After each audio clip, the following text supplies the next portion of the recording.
Delighted that you're all here. This is the 6th in our series of 6 topical trainings under the umbrella of the principles and practices of building community. And this 6th session, most appropriately, is entitled Instructional Technology, which has to do with how you and I need to behave, what do we need to do in order to be really good teachers. The previous topics have directed their focus on what it is we should be doing with people, and this is more on how we can be doing it. Instructional strategies, if you will. Let me start out by giving you a couple words that, boy, they seem pretty heavy duty, but it's sort of necessary that we start here. And the 2 words are null hypothesis. And you're going to be saying, well, what in the world is the null hypothesis? I have a hunch not many of you know. It's a term used in statistics. And in statistics, the word null hypothesis basically says you cannot prove that something is not, you can only demonstrate what is. You cannot prove that something is not, you can only demonstrate what is. And the reason I'm sharing these 2 words with you, null hypothesis, is because we cannot prove that the people who we support cannot learn. We can only demonstrate that we are unable to teach them. And that's a really important conclusion we all can come to. You cannot prove that somebody cannot learn. You can only demonstrate that using the methods, the techniques, the materials, and your strategies that you are unable to teach them. And because of that, I see miracles happen every day. I see people doing things, learning things that I never thought possible just a few years ago. As you and I get better as in our job as instructors and teachers and mentors and allies and coaches, we're more effective in teaching people skills that we had previously thought they were not able to learn. Sometimes you'll hear this reference. He has the capacity of a 4-year-old. Maybe you've heard that. He has the capacity of a 6-year-old. We now know that that phrase has no meaning. It's rather a ridiculous meaning. Only buckets have capacities, not the human mind. Because you cannot prove that someone cannot learn what you would expect somebody to learn past the age of 6 or past the age of 4. By the way, this puts me in a very difficult position. You understand? Because when we're done here today, at the end of this session, if you haven't learned the things that I'm sharing with you, it's not a reflection on you. It's a statement about me. Students never fail, just teachers. Boy, I hope I do my job good today. Students never fail, just teachers. And maybe I need to approach this instruction differently. But when somebody isn't learning, what do you need to do? You need to assess your methods, techniques, equipment, resources, means, procedures, so on and so forth, until we strike upon a way that they are able to learn what it is we are teaching. 2 aspects of this that are important in helping people learn is what we refer to as environmental engineering. 2 words that you're obviously familiar with, both those words. Environment, and I've given you sort of a fancy definition of environment, the combination of external physical conditions that affect and influence growth and development, the environment. It could have to do with the temperature of the room, the lighting of the room. It could have to do with the positioning of tables and chairs and cabinets. But it's the environment, things in it. In engineering, skillful maneuvering or direction, the operation of effective processes or systems. Yesterday, we had a wonderful opportunity to engineer an environment here that maximized people growing, developing, becoming more independent. I was in one of your rooms, and people were playing bingo. It was very interesting. There was 3 tables, 2 people at this table, 3 people at this table, and I believe 4 at another table. And 2 of the people at one table had a very difficult time attending because the person who was holding up the pictures, for the bingo pictures, to identify the corresponding picture on the card, they seemed unable to attend, and the distance seemed to make it difficult. So what did we do? We brought all 3 tables together, had everyone sit at the same table, had the person who was calling off the names of the pictures sit at the front, had the 2 people who had difficulty attending sit next to the person who was calling off the picture, had the instructor sit next to them, and bingo, we were off. Environmental engineering.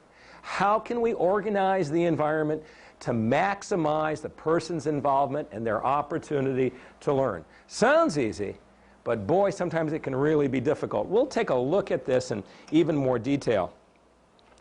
There are diagnostic influences that should guide us with regard to how we engineer the environment. That is, the conditions that people have, the diagnosable conditions that they have, sometimes dictate to us the way in which the environment should be structured. What environmental adaptations are necessitated to maximize learning as a result of these disabilities and challenges. And some of these you're going to look at and you're going to say, oh, I know exactly what I need to do because of this condition or because of this particular challenge the person has. Pica. Gee, what pica being the ingestion of foreign non-edible objects. Boy, I'm going to really be aware when I walk into that room. The first thing I'm going to do is probably make sure that the floor is vacuumed and we have no little small things on the floor that that person can ingest. I'm going to be very aware that I don't have little items sitting around, you know, that people commonly ingest.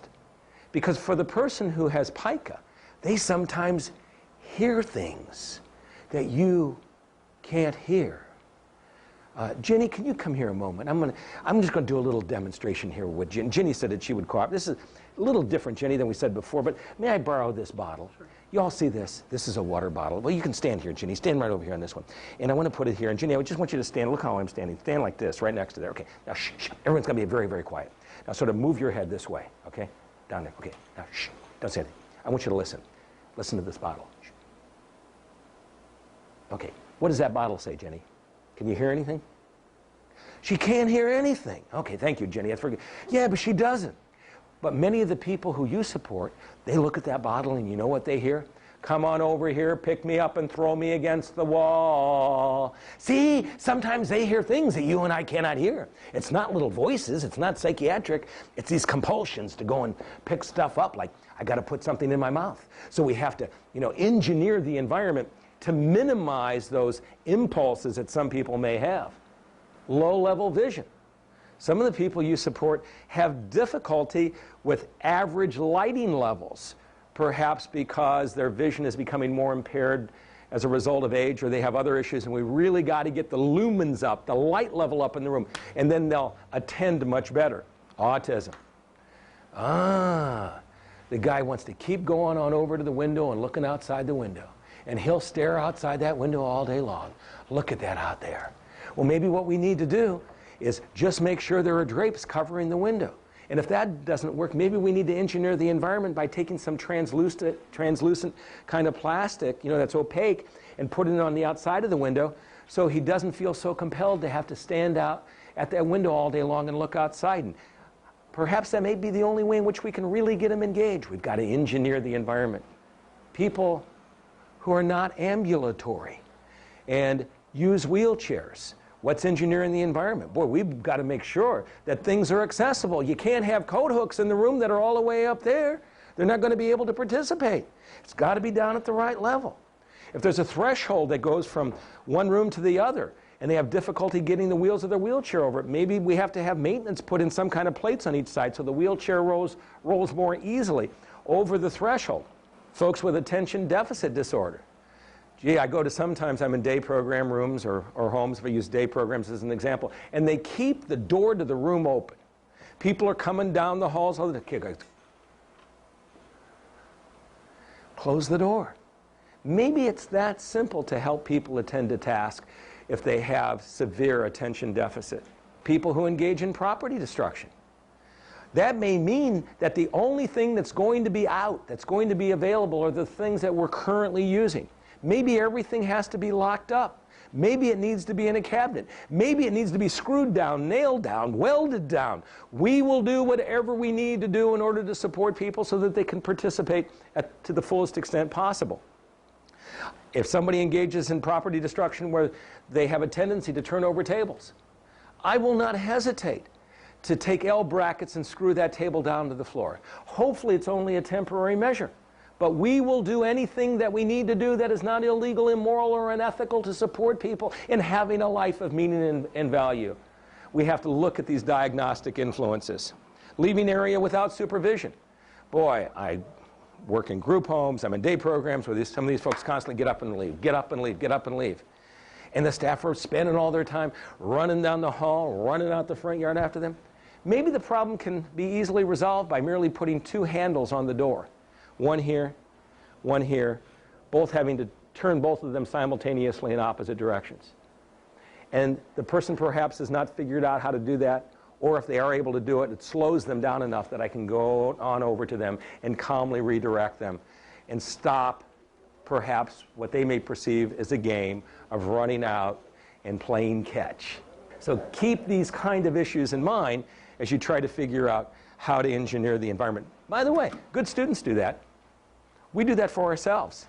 If you have something you want to do and you're highly distracted, don't you figure out ways that you can minimize your distractions so you can attend to the task at hand? You may turn off the television set because it's really bothering you, or turn off the radio or close the door. Very important. Individualize. Good instructors individualize. Each individual learns differently, obviously, and approaches the learning experience with varied competence. Each person is a unique and special human being, and they bring to that learning experience the sum total of their life. Thus, we need to approach each person differently. Consider, what motivates the individual? Why would they be willing to engage in that task? Is it for the sheer enjoyment of that task? Is it because they like being around you and they enjoy the fact that you celebrate the things that they do? Do they enjoy being around other people when they're doing that task? Do they enjoy the task because of what it accomplishes afterwards? You may not particularly enjoy washing or waxing your car. It's, very difficult work. But you enjoy the fact that many people come over to you afterwards and say, "Did you get a new car?" Even though it's 10 years old, right? Because you spent so much time detailing it, you have a great deal of pride in it. What motivates the individual? We need to ask ourselves about the person's attention span. Some people may only realistically be able to stay on task for 5 or 10 minutes, and then we have to alternate task and go on some kind of break or engage in some activity that is more preferred on their behalf. Some people can engage in tasks longer. We're always striving, though, to increase that person's attention span. Longer, right? What are the likely distractors? And we talked about them. What about that person's rate of learning? How quickly do they learn tasks? Do they require lots and lots of trials to criterion? Trials to criterion means how many times do they need to exercise that task? How many times do they need to practice it before they learn it? You and I are probably pretty fast learners. Somebody can show us something, most things you may pick up on it after a couple attempts. Sometimes we learn things just vicariously. We just see somebody do it, and no one even taught us how to do it, and we figure out how to do it ourselves. For many of the people who we support, they may need many, many trials in order to learn the task. And pace is important. Determine the pace to teach task effectively. It is imperative. A fast and interesting pace tends to facilitate learning.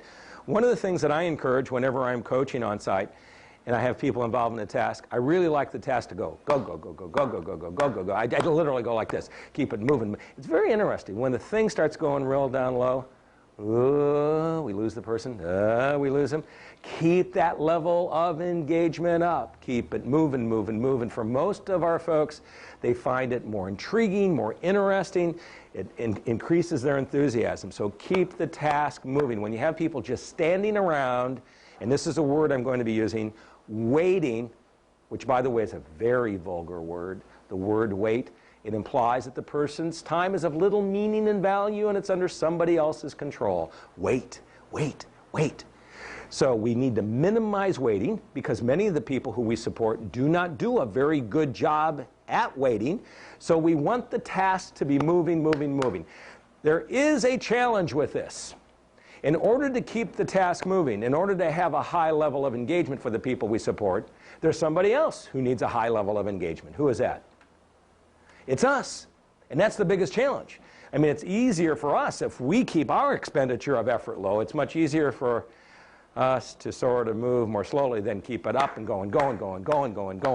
But it makes the tasks more interesting, and it more likely encourages the individuals to stay with the task rather than losing their attention to it. Pacing a task is individually determined. So yes, we want it to go, but that's in relationship to the individual. You know, it's interesting. I spend a lot of time on job coaching sites, sheltered employment programs, places where people are engaged in work. And it's very interesting watching many people with intellectual disabilities when they work. It's like this.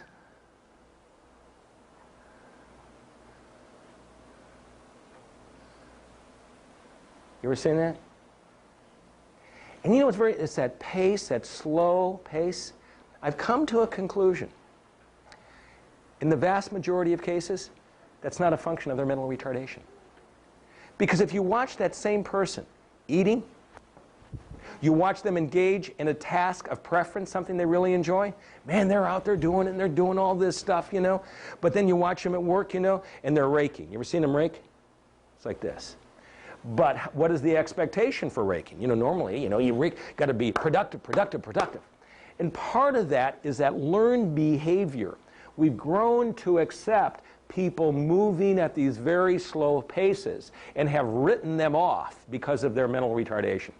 And my response is we've got to expect people to move. And there's a name for it in employment. It's called work hardening. You know, got to move. And make the learning relevant. Teach activities, not skills. That's real important. It's a lot different than what we used to do. Teach activities, not skills. Let's take a look at what this means. It's the difference between teaching somebody a palmer grasp versus throwing a softball. What I really want to do is get the individual involved in the task to value it, a task that has meaning. And when they're involved in that task, it hopefully will have a functional outcome. Let me give you the definition of functional outcome. What new skill and ability is the person acquiring as a result of engaging in the activity? Let's do it again. Actually, 2 more times. Functional outcome. What new skill and ability is the person acquiring as a result of engaging in the activity? What new skill and ability is the person acquiring as a result of engaging in the activity? Well, the activity is throwing a softball. I can have 4 different people throwing a softball and have 4 different functional outcomes. For one person, the functional outcome may be learning to let go of an object in their hand. You know, there's some people who you support, you can put an object in their hand and they don't understand how to release. For some people, it may be they have a limited range of motion. And by throwing the softball, I'm giving them an opportunity to extend their arm to the fullest extent possible. For somebody else, it may be they have very poor muscle strength in their arm, and I'm helping them improve their strength. So we can have several individuals engaged in the same activity, but identify individualized functional outcomes for them. That's what we need to be doing.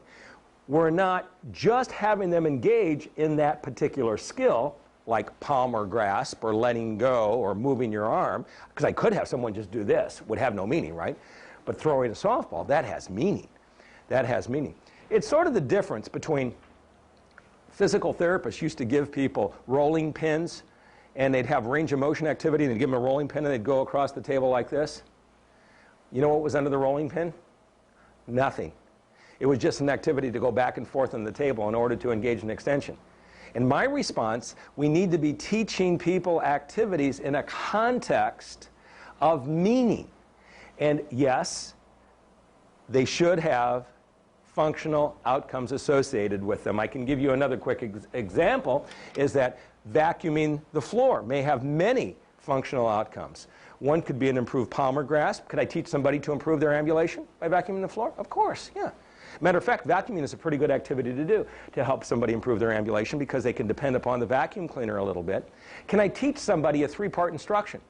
Absolutely. Bob, can you take the vacuum cleaner out of the closet, plug it in, and turn it on? Sure. Can I teach the concept of stop with a vacuum cleaner? Of course. Bob, stop now. Good. Now let's vacuum over there, Bob. Okay, he does it for a while. That's good. Good, Bob, stop. Is it important that people are able to respond to the word stop? It may only save their life. Now, the functional outcome that you teach when somebody is engaged in the activity is determined by what is relevant for them. You can even make it very sophisticated. You could even teach prepositions with the vacuum cleaner. You say, prepositions? Of course, you can't teach it if you don't know what a preposition is, right? Bob, can you vacuum under the television set? Behind the sofa? Between the chairs? Those are prepositions. May not have relevance for 99% of the people who you support, but if somebody's language is, is somewhat halted by their lack of using prepositions appropriately, we can then use the vacuum cleaner to help them learn prepositions. Sewing buttons, the functional outcome or skill that could be learned is eye-hand coordination. I guess I could give somebody pegs to put in the board, but that has no meaning. And things that have no meaning have no dignity. I guess I could give them one of those things that look like shoestrings and have a bunch of wooden beads that they could put on there. They put them on, and then I could go on over and knock them all off and destroy their work in front of them. It has no meaning, and things that have no meaning have no dignity. So let's have people engage in activities of meaning. Sewing on buttons could result in eye-hand coordination. Vacuuming the floor. I can help people improve their ambulation. Doing the wash requires what? A grasp release. If I have clothes in my hand, the only way in which they can get into the washing machine is I have to be able to let go. And for some folks, that's not an easy task. Sealing envelopes is a pincer grasp. It could be, a volunteer activity we do, for the Red Cross, or something, a mailing for a church is a volunteer activity. But having them seal the envelope could be to help them enhance their pincer grasp. What we want to do is immerse the individual in the activity. Teach skills as complete routines, not as meaningless units of behavior. Teach the skill as a complete routine and not as meaningless units of behavior. Complete routines with a beginning and an end are usually the most effective. The individual must be involved from the beginning of the activity to the end. Thus, if we're going to do a table activity, my expectation is one or more of the people involved in that table activity need to be going to the cabinet to bring those materials out and put them on the table. They need to be involved in putting them back. The characteristic here of level of engagement is every activity has a beginning, every activity has an end, and the individuals are to be involved in that activity from the beginning to the end. An example that is not a positive example is I'm in a home and it's dinner time, and there's a staff in the kitchen, and the staff goes over to the cupboard and gets a box of spaghetti. She opens it up and sets it on the countertop. She reaches down under the sink, gets a pot, takes it over to the sink, fills it full of water, puts the pot on the stove, turns on the water is boiling. She then says, "Sylvia, time to make dinner." Sylvia comes into the kitchen, and her job is to pick up the box of spaghetti and dump it into the water. Well, why wasn't Sylvia involved from the beginning of the activity to the end?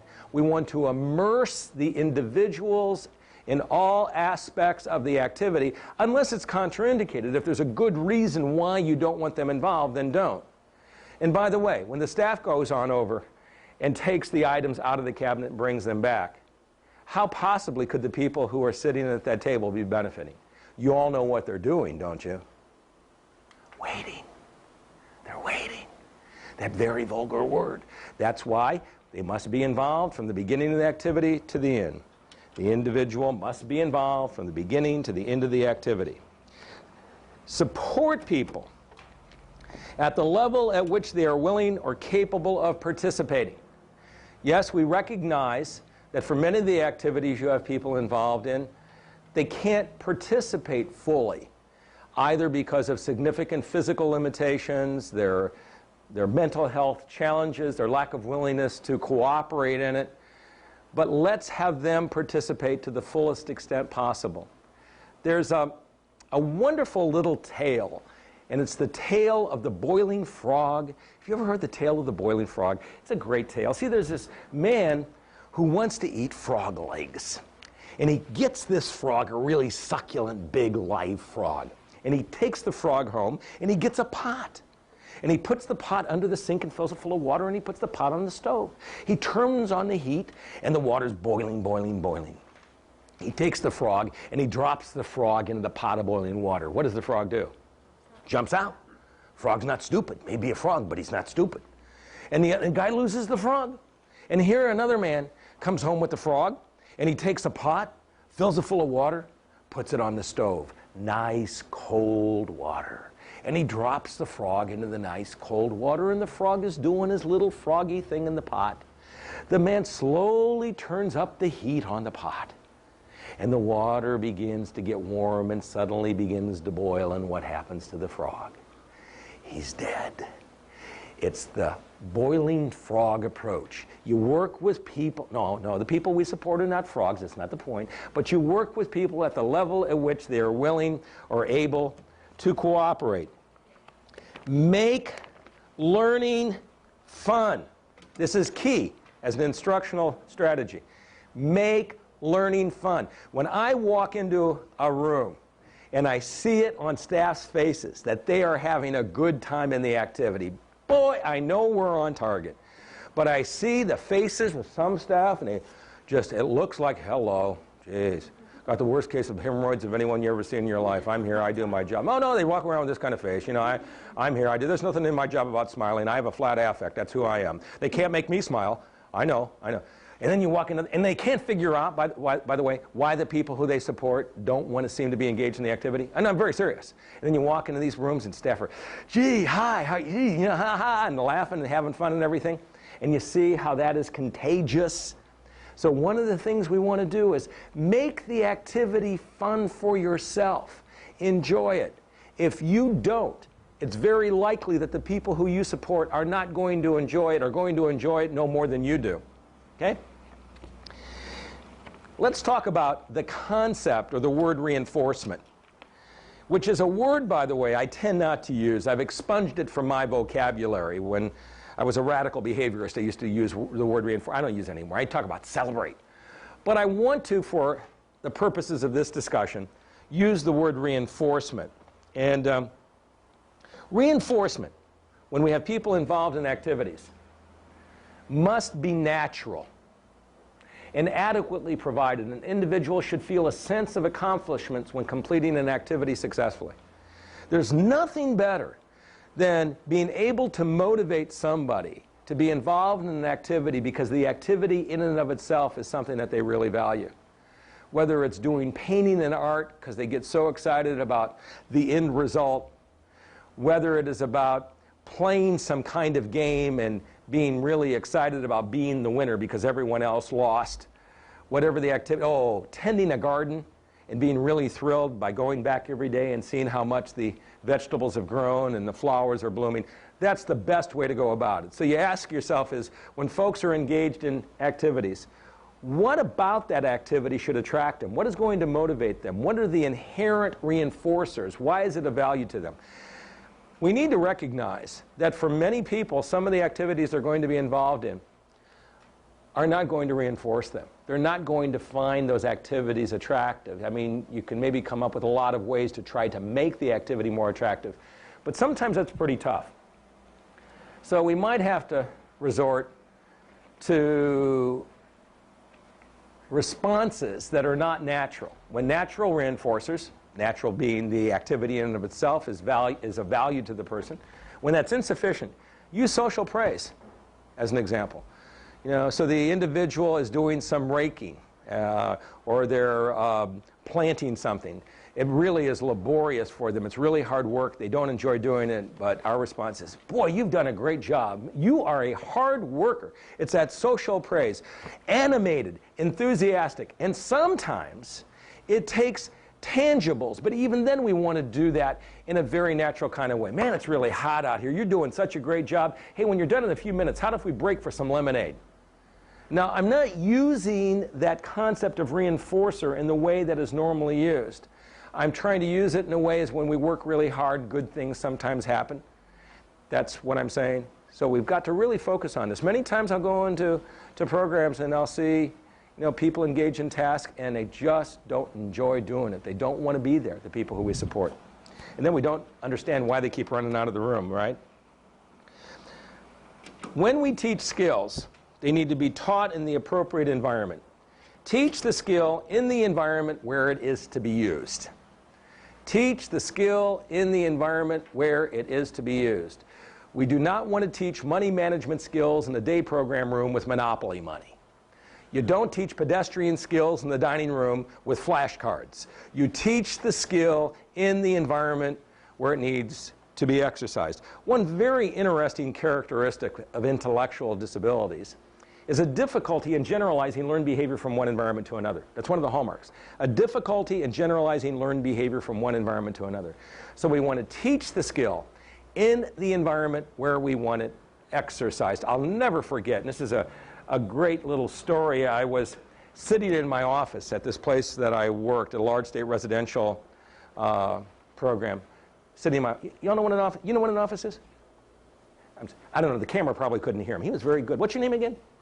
Daryl. Did you hear what Daryl said? Daryl said an office is a place where professional staff hide. Daryl, that's very good. Most people didn't know. That's good. An office is a place where professional staff hide. I like that, Daryl. So anyways, I'm sitting in my office. It was a nice, bright, sunny day. And walking down the sidewalk on the campus of this place is a man with Down syndrome. He stops. His shirt tail is disheveled. It's all sticking out. He stops. He undoes the buckle on his belt, undoes the button, pulls down his zipper, drops his pants, fixes his shirt, pulls his pants back up, does the zipper, fixes the button, does the belt, and heads down the street. And I'm sitting back looking at this guy thinking, why in the world would he do that? That's so socially inappropriate. And it's inconsistent with his capabilities, because here is a man who recognized that he was disheveled. He knew how to do a belt, he knew how to fix a zipper, he knew how to do a button, and someone who's that capable shouldn't be behaving that way, right? So the following day, I go to this building called the Program Building on campus, and they have a room, it's an ADL room, Activities of Daily Living room. And in this room, there is a special education teacher and 7 or 8 men and women about your age, I mean folks in their 30s and over, and they're engaged in ADL activities. Well, some of them like yourself are in their 60s, that's right, and ADL activities. And the teacher hands this one woman, they're all sitting in this semicircle, right? Hands this one woman a man's oversized white dress shirt. Okay. And the woman is learning to put, her name is Susie. Susie's learning to put the shirt on. She's trying to get the shirt on, right? And the teacher's going, oh, honey, you're doing so good. You know, in an age-inappropriate tone of voice and clapping. You're doing so good, so good. Susie gets the shirt on, and then she has Susie take the shirt off. And next is Billy's turn. You know, Billy comes out. Billy is learning to put a belt on. And I'm standing in the back of the room watching this, right? Watching what's going on. And Billy is struggling to get this belt on. Yeah. And if you are aware that the only time most men with mental retardation have belts is when they are in programs learning to put them on, because they don't have any belts in their home. I don't know where these belts go. These places buy belts, and there's something that comes into their home and sucks them right out of the house. Okay, they have no belts. So anyways, Billy's putting the belt on, and the teacher's going, oh, Billy, you're so good, you're so good. Okay. And I'm watching this, and I'm standing in the back of the room, and the room has a ceiling just like this, one of those acoustical drop ceilings, and I hear something crawling around in the ceiling. And the noise is getting louder, louder, and all of a sudden, pow, right through the ceiling, a cinder block comes right down on my head. Right on my head. Didn't mean to wake you up back there, Steve. Right down on my head. By the way, it wasn't a real cinder block. You know what that happened at that moment? I had an epiphany. I realized why that man yesterday with Down syndrome was walking down the street and dropped his drawers. Do you get it?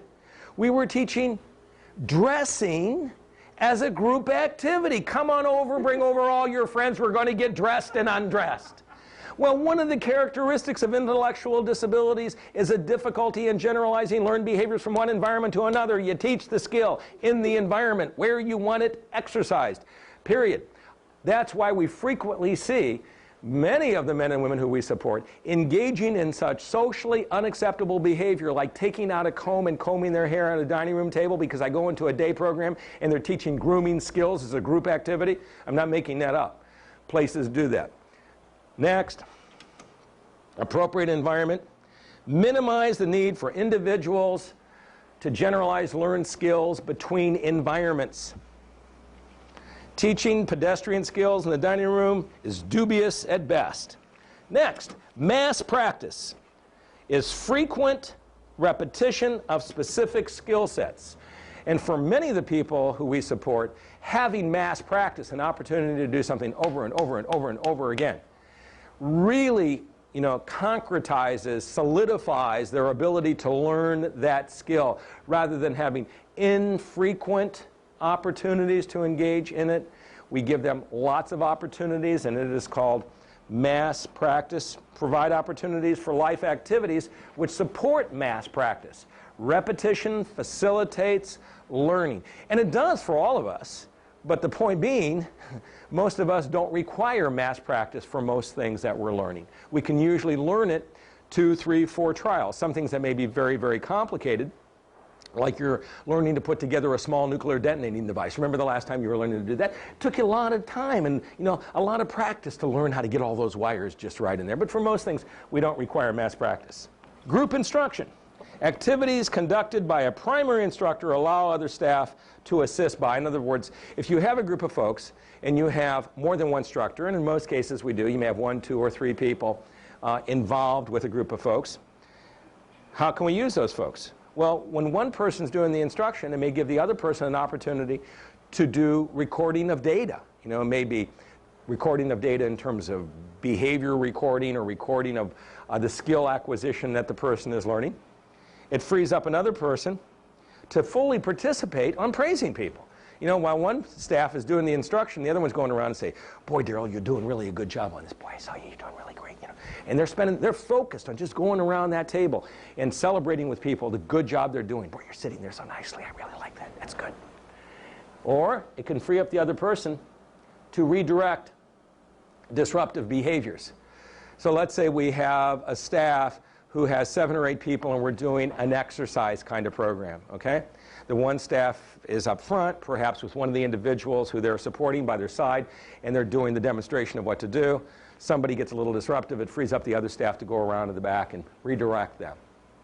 And the additional staff can serve as a model. Maybe when we're doing this exercise program, the one staff is up front assisting one of the individuals from the group and going through what the various exercise movements are, while the other staff is actually sitting with the rest of the individuals doing the exercise, being a model themselves, or focusing learners on the instructor. Sometimes, gee, we're doing that exercise and 2 of these people are just looking around all over the place. They can't focus.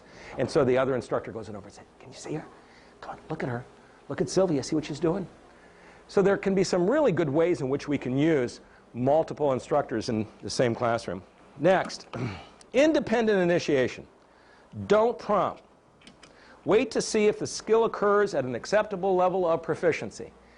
Give people, this is a key instructional strategy, by the way, give people an opportunity to struggle. I can't say that loud enough. I didn't say give them an opportunity to fail. Please don't get those 2 things confused. It is amazing how often people will surprise you with what they're capable of doing if you don't just run to their beck and call. Give them an opportunity. The guy who's trying to get the cap off the toothpaste tube, and you see him and he keeps going in the wrong direction with him.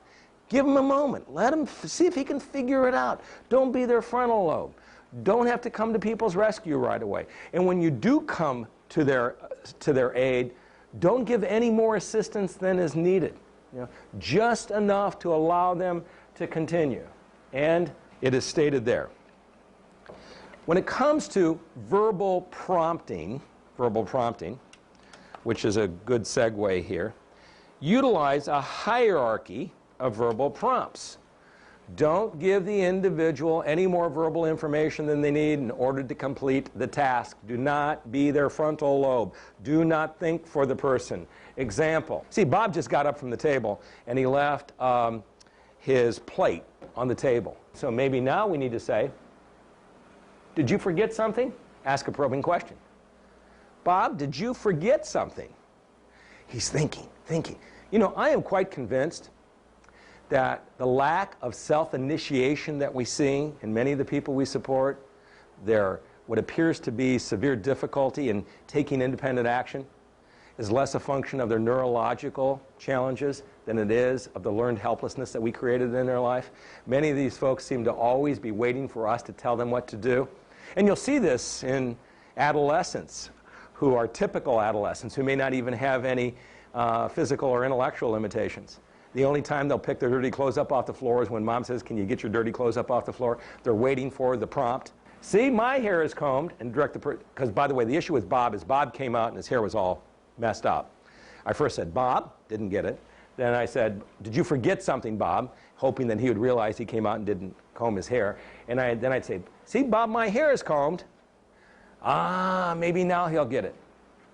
When all else fails, put them all together. Bob, did you forget something? See, my hair is combed.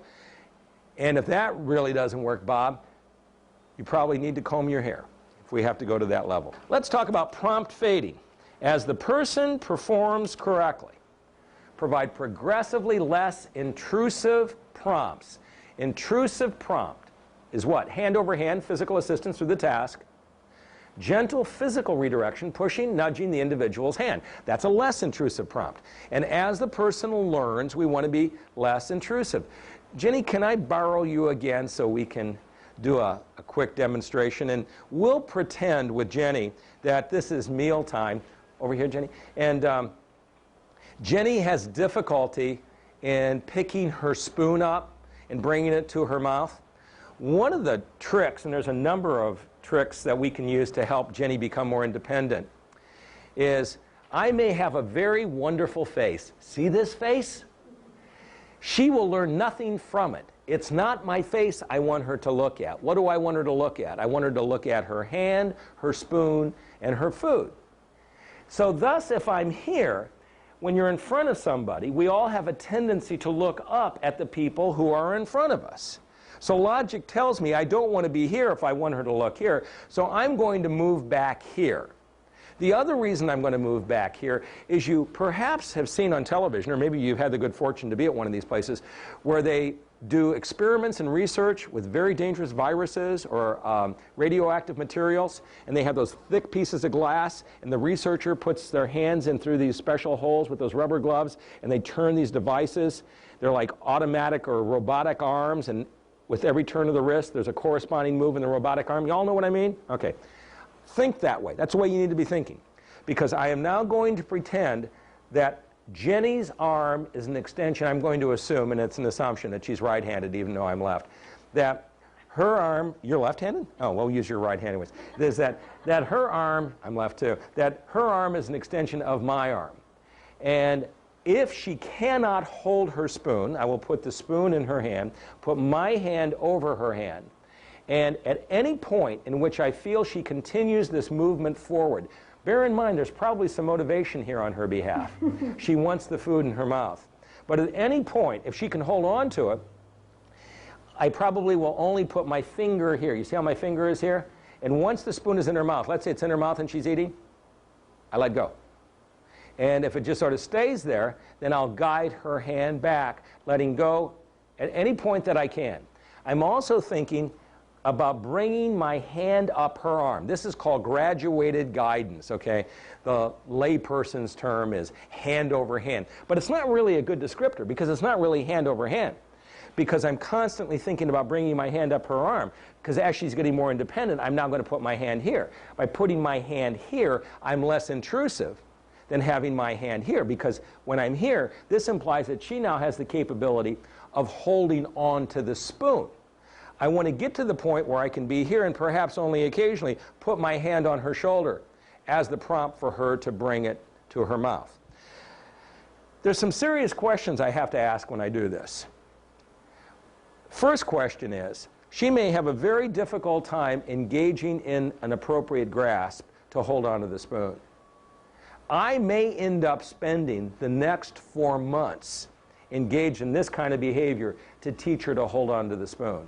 And still, perhaps, I may not be successful. Not because she cannot learn it, but because I was not using the most appropriate instructional approach. So I have an option.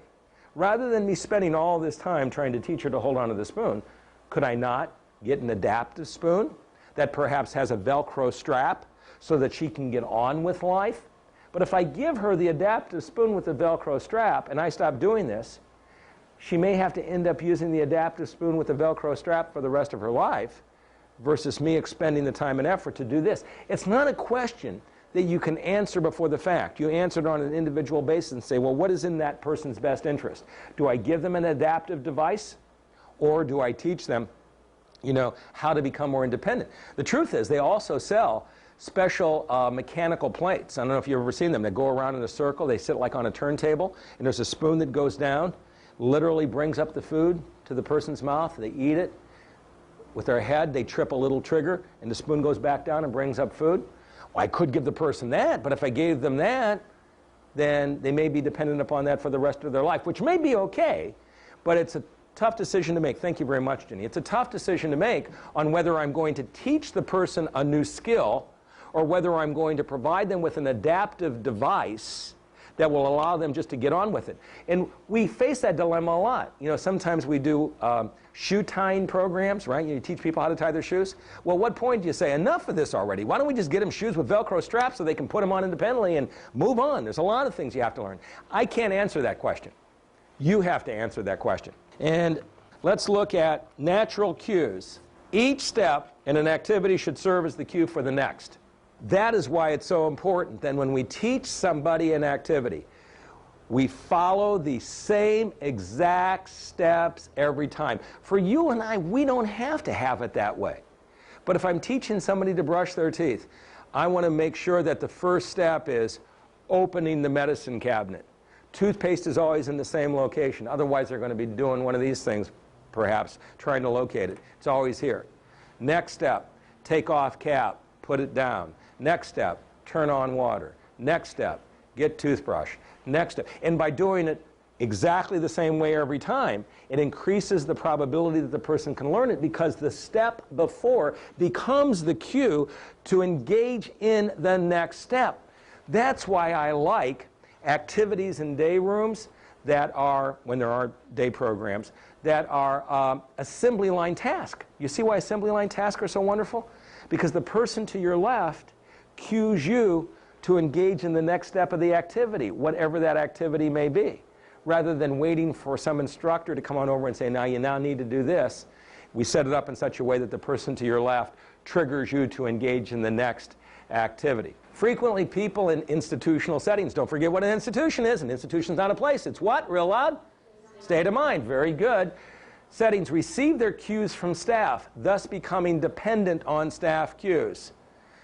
End up cueing people to wake up in the morning by knocking on their doors rather than providing them an alarm clock that they can get up with. I mean, the cues. There are some people who are so cue dependent they literally will not even get out of the shower. Literally will not get out of the shower until the staff says, you now have to. They'll stand there waiting for the staff to tell them it's now time to get out of the shower because they become cue dependent.